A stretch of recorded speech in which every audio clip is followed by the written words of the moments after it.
नमस्कार साथियों, संस्कृत संशयन चैनल पर आपका हार्दिक अभिनंदन है।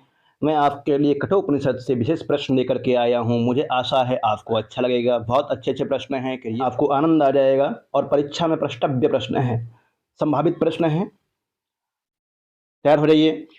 एक प्रश्न के लिए 15 सेकंड टाइम मिलेगा आपको। प्रश्न है आपके समक्ष। तैयार हैं आप? जी, 15 सेकंड टाइम मिलेगा आपको, ध्यान रखिएगा। प्रश्न है कठोपनिषदः उद्धृतम अस्ति। कठोपनिषद कहाँ से उद्धृत है? शुक्ल यजुर्वेद, कृष्ण यजुर्वेद, सामवेद, ऋग्वेद। इसका उत्तर होगा कृष्ण यजुर्वेद। बिल्कुल सही। अगला प्रश्न आपके समक्ष है। कठोपनिषदि कति अध्यायः? कठोपनिषदि कति अध्यायः? एकः, द्वौ, त्रयः, चत्वारः। दो। हिंदी करने में परेशानी होगी, सिर्फ संस्कृत पढ़ते हैं और उत्तर देते हैं। कठे अध्याय विभक्तम अस्ति। कठ में 2 अध्याय हैं, वो किस में विभक्त है? पाद में, सर्ग में, वल्ली में या फिर अंक में? वल्लियों में। दोनों अध्यायों में 3-3 वल्लियां हैं। नचिकेतोपाख्यानम प्राप्यते। नचिकेतोपाख्यान कहाँ मिलता है? कठ में, इस केनोपनिषद, मंडुक, कठोपनिषद में। बिल्कुल सही। अगला प्रश्न है वेदस्य अंतिमो भागः ब्राह्मण, आरण्यक, उपनिषद, दर्शन। वेदस्य अंतिमो भागः उपनिषद नामना विधीयते। वेदांत नाम, खाली स्थान भरिए, वेदांतो नाम उपनिषद प्रमाणम। वेदांतो नाम हो जाएगा उपनिषद प्रमाणम। कठोपनिषद मंगलाचरणम, जिसको शांति पाठ भी कहते हैं, कौन सा है इसमें से? निम्नलिखित में से शांता संकल्प ओम भूर्भुवः स्वः ओम स्वस्ति न इंद्र। इसका होगा ओम सन्नः अवतु। उपनिषद शब्द का धातु, उपनिषद शब्द एक धातु। उपनिषद शब्द में क्या धातु है? शद, निषद, शद, नि, उपनिः। निषद सदली विसंगत्यावसादनेषु धातु से बना है। उपनिषद उद्धालकेन यज्ञम कृतम। उद्धालक ने कौन सा यज्ञ किया था? विश्वजित, सरमेध, अश्वमेध, वृष्टियागः, पुत्रष्टियागः। विश्वजित, सरमेध याग किया था। विश्वजित याग, सरमेध याग, सरवेदस याग भी कहते हैं उसको। नचिकेत्सः पितु नाम किम? उद्धालकः, वाजस्रवस, आरुणि। नचिकेता के पिता का नाम तीनों हैं। जी। अगला प्रश्न है विश्वजित यागे उद्धालकेन कथम दक्षिणा प्रतीयते। विश्वजित याग में उद्धालक किस तरह दक्षिणा देता है? अतृणम, अदुग्धम, अपेयम, गौः इत्यादि सर्वे। अकृत्योपदेशः का करोति ब्राह्मणः, यमः, नचिकेतः, उद्धालकः। अकृत्योपदेशः का करोति उद्धालकः। विश्वजित यागः केन आचरितम? यमेन, नचिकेतसः पित्रा, श्वेतकेतुना, नचिकेतः। इसका उत्तर हो जाएगा नचिकेतसः पित्रा। वाजस्रव स्वसूतम कस्मै प्रदीयते? ब्राह्मणाय, मृत्यवे, ईश्वराय, शिवाय। मृत्यवे, मृत्यवे त्वां ददामीति जब तीसरी बार पूछता है तब। वर्त्रयस्य चर्चा कस्मिन् ग्रंथे भवति? 3 वर्ग की चर्चा किस ग्रंथ में होता है? गीता में, केनोपनिषद में, कठ में, इसमें। कठोपनिषद में। अतिथि सत्कारस्य उत्तमः व्याख्या वर्तते। अतिथि सत्कार का उत्तम व्याख्या किसमें मिलता है? कठोपनिषद, गीता, अर्थशास्त्र, सांख्य। कठोपनिषद में। वैश्वानर अग्नि के रूप में वहाँ पर नचिकेता कहा गया है, अतिथि के रूप में। नचिकेतसः प्रथमा वरः किम? पितृपरितोष, यह लोक शांत संकल्प सुमनः। अग्नि विद्या, अध्यात्म विद्या, इसका हो जाएगा पितृपरितोषः। समय बहुत कम है, करते रहिए, 1-2 बार करेंगे तो अभ्यास हो जाएगा। नचिकेतसः तृतीयः वरः कः? मृत्युः अनंतरम आत्मनः अस्तित्वम् अध्यात्मलोकः, अग्निविद्या, पितृपरितोषः, बहुविध प्रलोभः। इसका उत्तर हो जाएगा मृत्युः अनंतरम आत्मनः अस्तित्वम् अध्यात्मलोकः। अगला प्रश्न है यमाचार्येण बहुविध प्रलोभः कस्मिन् वरे? इसका होगा वरे ददाति। प्रथमे, द्वितीय, तृतीय। तृतीय वर में देता है कि तुमको जो लेना है ले लो, हाथी ले लो, घोड़ा ले लो, परंतु तुम आत्मा के विषय में मत पूछो।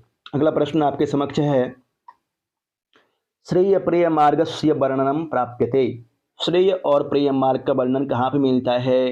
कठोपनिषद में। वहाँ कहा गया है श्रेय और प्रिय मार्ग, श्रेय मार्ग का अनुसरण धीर पुरुष करते हैं और प्रिय मार्ग का अनुसरण मंद पुरुष करते हैं। रथ रूपकम कुत्र प्राप्यते। रथ रूपक कहाँ मिलता है? कठोपनिषद में। आत्मानं रथिनं विद्धि शरीरं रथमेव तु बुद्धिं तु सारथिं विद्धि मनः प्रग्रहणेव च। ये श्लोक वहाँ पे है। आत्मनः मार्मिकं चित्रणम अस्ति। आत्मा का मार्मिक चित्रण कहाँ पे मिलता है? किराते, मेघे, कठे, नैषधे। कठोपनिषद में मिलता है। बिल्कुल सही। प्रस्थानत्रय्याम गण्यते। प्रस्थानत्रय में किसकी गणना होती है? उपनिषद, अर्थशास्त्र, नीतिशतकम या सभी तीनों की?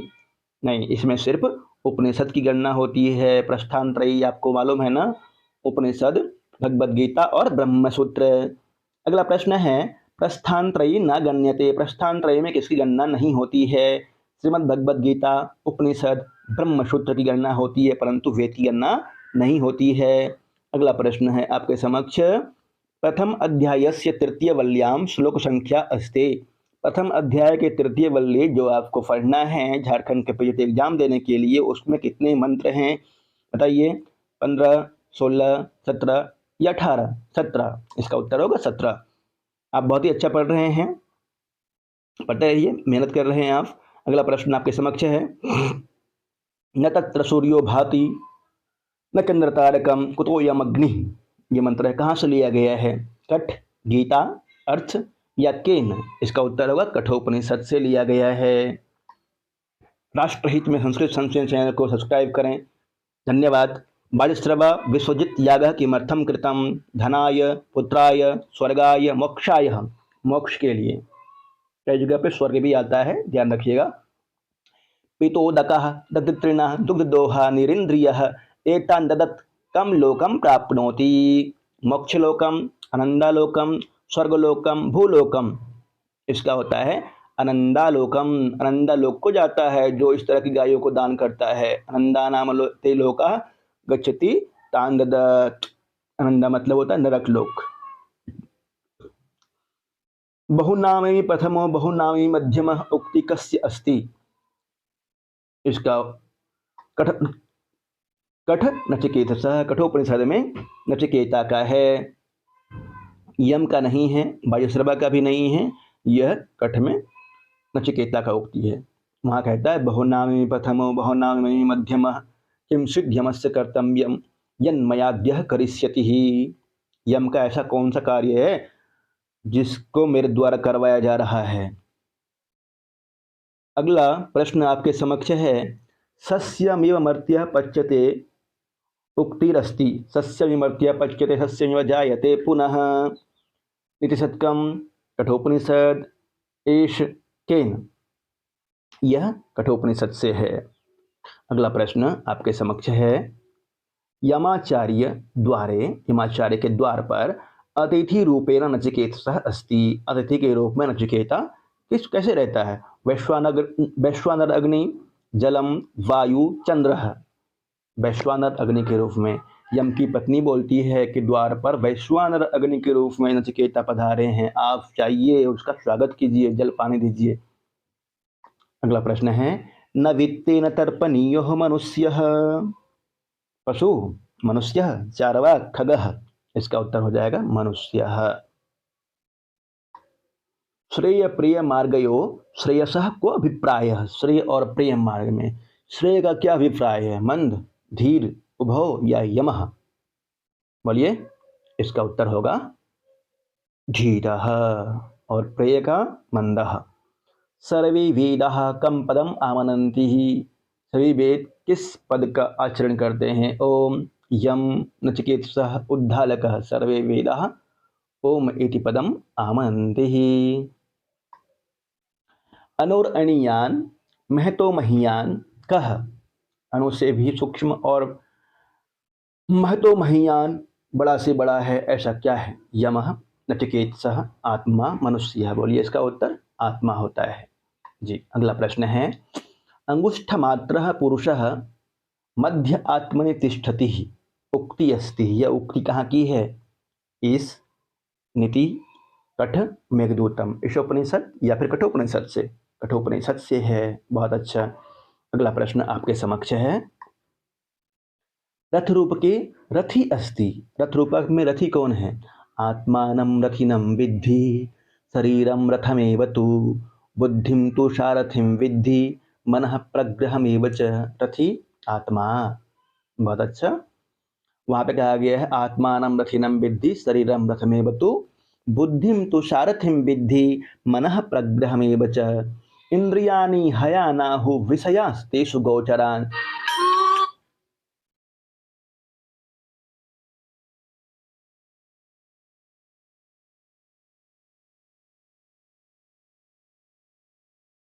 इंद्रियाणि हयानाहु विषयास्तेषु गोचरान् आत्मबुद्ध्य समित्यर्थान्।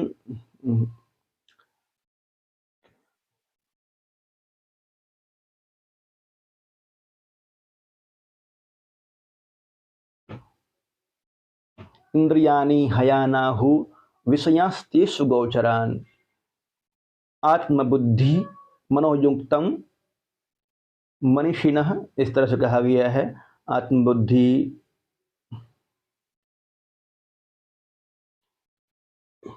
चलो ना,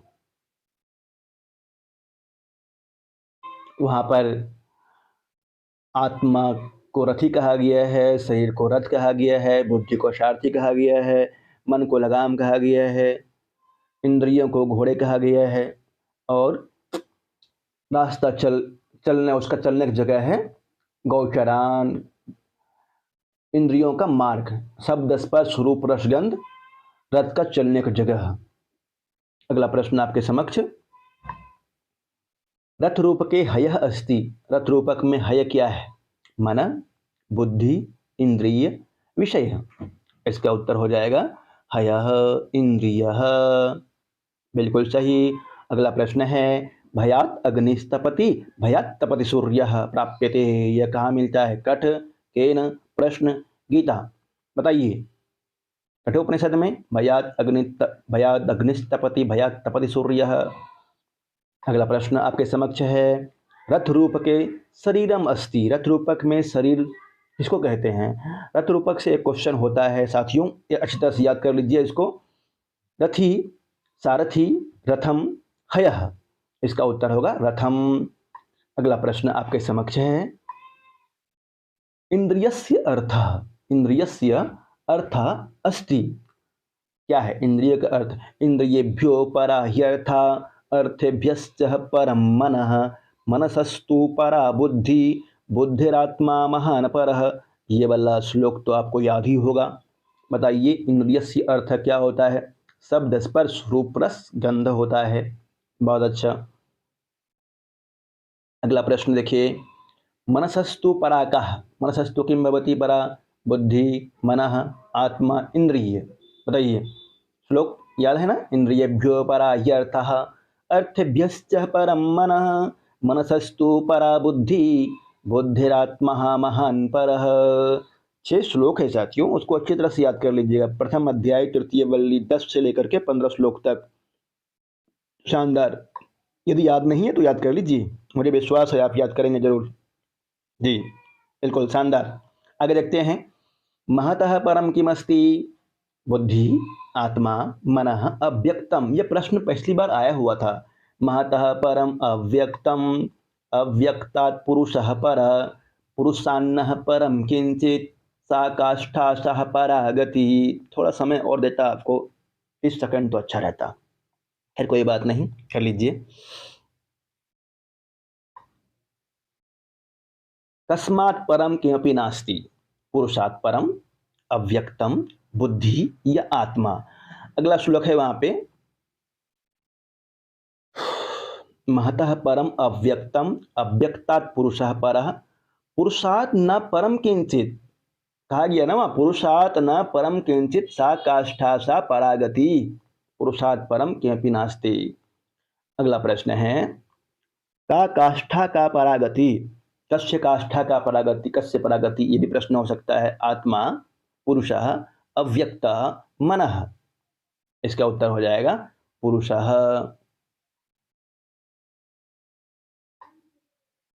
यहाँ ध्यान रखिएगा, शंकराचार्य जी के अनुसार यद्यपि आत्मा और पुरुष एक ही मानते हैं वे, परंतु उपनिषद की रचना जो हुई है वो वेद परक हुई है। वेद में कई लोग इसकी व्याख्या अलग ढंग से करते हैं। जीव, प्रकृति और ईश्वर इसको अलग अलग मानते हैं, और शंकराचार्य जो व्याख्या करते हैं वो कहते हैं कि पुरुष और आत्मा जल बुदबुद के समान हैं। ब्रह्म सत्यम जगत मिथ्या जीवो ब्रह्म मना परः, वो एक ही मानते हैं, ब्रह्म और जीव को एक ही मानकर चलते हैं। तो का काष्ठा का परागति पुरुष के लिए है, आत्मा के लिए नहीं है, ध्यान रखिएगा। अगला प्रश्न है, अग्रया शब्दस्य को अर्थः। अग्रया शब्द आया है, दृश्यते त्वग्रया बुद्ध्या सूक्ष्मया सूक्ष्मदर्शी भी। इसका अर्थ क्या होगा? बलम, अग्रम, तीक्ष्णम, बुद्धि। क्या होगा बोलिए? इसका अर्थ होगा तीक्ष्णम। आत्मनः साक्षात्कारम भवति, आत्मा का साक्षात्कार होता है। मनुष्यः अन्यमनस्कः सूक्ष्मदर्शी भी परिश्रमी, किसको आत्मा साक्षात्कार होता है? सूक्ष्मदर्शी भी आत्मनः साक्षात्कारम भवति। अगला प्रश्न आपके समक्ष है स्क्रीन पे, बुद्धिमन्तः वांग इंद्रियम कुत्र नियोजयति। बुद्धिमान पुरुष प्राज्ञः, बुद्धिमान पुरुष वाग इंद्रिय को कहाँ नियोजित करता है? मनसी, बुद्धि, शरीरे, आत्मनि। इसका उत्तर होगा मनसी। स्वामी विवेकानंदस्य ध्येय वाक्यम अस्ति। स्वामी विवेकानंद जी का ध्येय वाक्य कौन सा है? यो जगारतमृच कामयन्ते उत्तिष्ठतः जागृतः प्राप्ति वरान्नि बोधतः। इनमें से कौन सा होगा बोलिए? उत्तिष्ठतः जागृतः प्राप्ति वरान्नि बोधतः क्षूरस्य धारा तुरिता निसत्यया दुर्गम पथस्तत् कवयो वदन्ति। उठो, जागो और अपने लक्ष्य को प्राप्त करो, आलसी मत हो मेरे साथियों, लग जाइए, आपके समक्ष लक्ष्य है, इस बार आपको नौकरी लेना है और जीवन का जो आप अब तक जो आप मेहनत कर रहे थे वो सफल होने वाला है। बिल्कुल आप करीब हैं, लक्ष्य के पास में हैं, सफल होने वाला है। आगे बढ़ते हैं। उत्तिष्ठतः जागृतः प्राप्य वरान्नि बोधतः रिक्त स्थानम पूरयतः। कर दीजिए, वरान चाहिए, दुर्गा या आत्मा, बोलिए क्या होगा? प्राप्य वरान। वरान मतलब होता है श्रेष्ठ, श्रेष्ठ वर्ग की प्राप्ति करने की बात कहा गया है वहां पे। उठो, जागो और श्रेष्ठ वर्ग को प्राप्त करो। किसके पास से श्रेष्ठ वर्ग प्राप्त करोगे? तो महापुरुषों के पास में जाकर के श्रेष्ठ वर्ग को प्राप्त करो। अगला प्रश्न है,